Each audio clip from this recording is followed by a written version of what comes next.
네, 또 오늘 비상경제회의에서는 그동안 정부 대책 못 미쳐서 사각지대로 남았던 특수고용 노동자 등에 대한 지원 방안도 나왔는데요.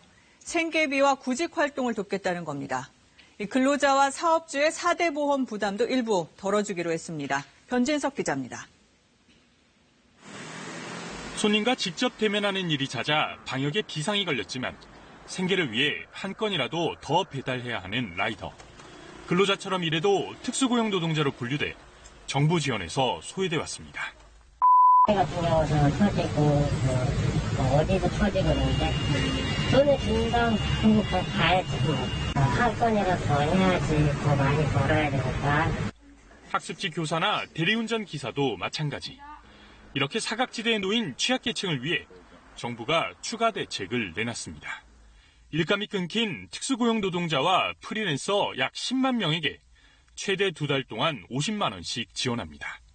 그래도 어려움이 계속되면 긴급복지 지원 사업을 통해 추가로 월 평균 65만 원씩 지급합니다. 구직 활동도 지원합니다.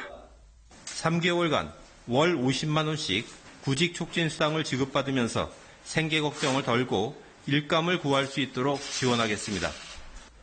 무급으로 휴업이나 휴직 중인 노동자의 생계도 돕기로 했습니다. 5인 미만 영세사업장을 우선으로 10만 명이 대상입니다. 4월부터 해당 지자체에 지원금을 신청하면 월 최대 50만 원의 지원금을 최장 2개월간 받으실 수 있습니다. 일자리를 잃은 건설일용 노동자에게는 1인당 최대 200만 원을 무이자로 빌려줍니다. 코로나19 피해를 본 소상공인은 사업장 재개장이나 정리에 드는 비용을 지원받을 수 있습니다. 4대 보험료 부담도 덜어주기로 했습니다.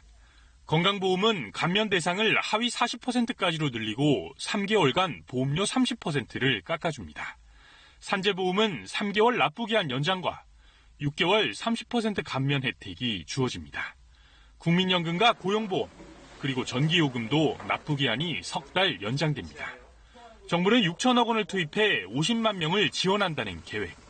하지만 특수고용 노동자만 200만 명 이상으로 추정돼 사각지대를 해소하기엔 여전히 부족하다는 지적도 나옵니다. KBS 뉴스 변진석입니다.